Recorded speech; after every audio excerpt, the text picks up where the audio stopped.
Assalamualaikum. Kita bercakap tentang berhenti menjadi ejen fitnah. Baik, kita dengar perkataan pun tak best kan? Ejen mungkin bagus, ya? Kalau orang baca ejen 007 lah, ejen jual barang tu bagus. Tapi ejen penyebar fitnah. Baik. Kalau kita nak faham supaya kita berhenti buat benda ni, ingat prinsip saya pernah sebut. Ada, beri, dapat. Kita akan dapat apa kita pernah beri. So, kalau kita penyebar fitnah, apa akan berlaku? Kita akan difitnah.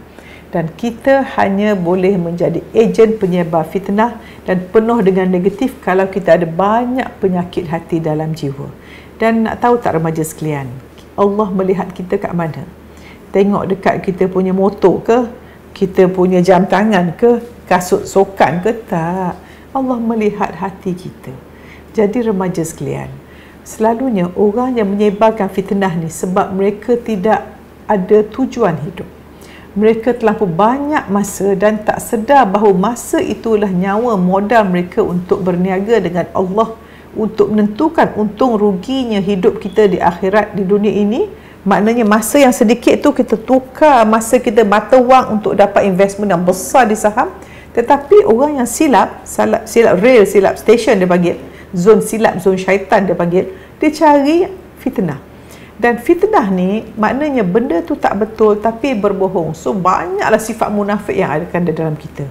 Dan perhatikan, kita di Facebook, para manager sekalian, kalau nak tahu anda semua di mana 20 tahun akan datang, tengok apa yang anda post pada hari ini. Dan anda nak tahu apa anda akan dapat besok, tengok anda post hari ini. Dan anda dapat apa hari ini sebab apa yang anda post malam. Jadi kalau kita mengambil konsep bahawa apa berlaku sekarang saat ini ialah tadi 5 minit saya buat apa, oh menentukan apa saya dapat sekarang. Jadi kalau remaja sekalian sangat-sangat menjaga setiap minit hidup kita akan terjaga jam. Kalau jaga jam kita, terjaga hari, minggu, bulan dan seterusnya. Maknanya kita hidup dengan kesedaran ketuhanan, merasakan Allah melihat kita setiap saat.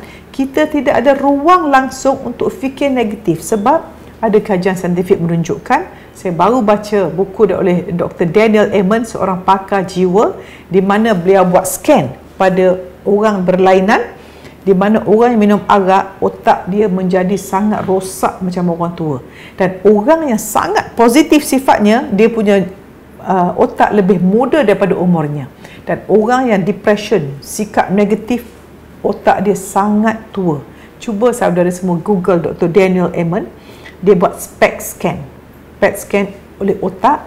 Dan sebenarnya secara saintifik, siapa yang melakukan fitnah, bersedialah untuk berpenyakit dalam otak dan cepat dapat penyakit nyanyuk dan segala-galanya penyakit yang merosakkan badan. Sebab otak yang tidak sihat menghasilkan badan yang tidak sihat, dan otak yang tidak sihat disebabkan emosi yang negatif yang berlaku pada orang yang menyebarkan fitnah. Jadi hentikan menjadi penyebar fitnah, sebaliknya menjadi ejen penyebar dakwah Islamiah. Assalamualaikum.